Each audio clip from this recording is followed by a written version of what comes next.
presented by Magahiya Music. कौन बोले अपना धारा खान में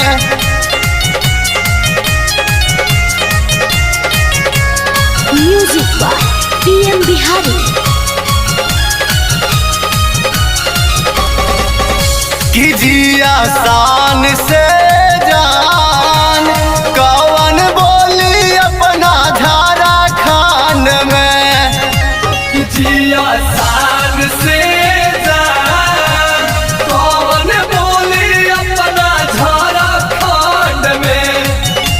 कि जवन बोले तवन चल जाई झान में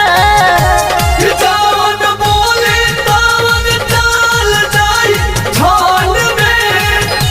कि बाटे रांची में तो सबसे पहचान कौन बोली अपना धारा खान में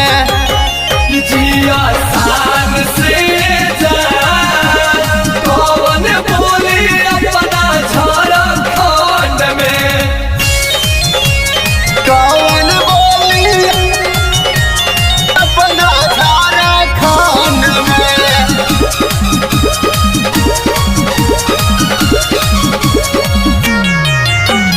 धाना बदबो कारो सगरो चलो हमरे राज गे चलो हमरे राज गे चलो हमरे राज गे हमारा से बढ़ के है ये हारंगा बाज गे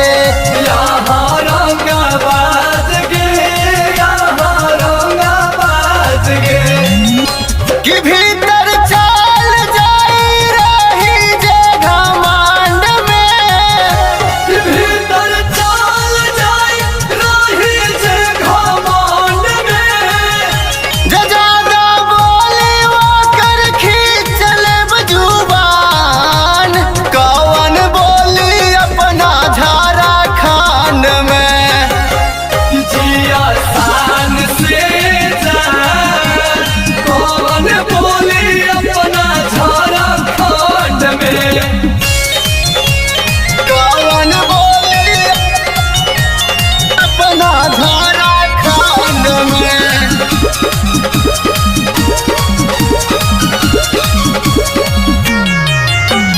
पारसनाथ हजार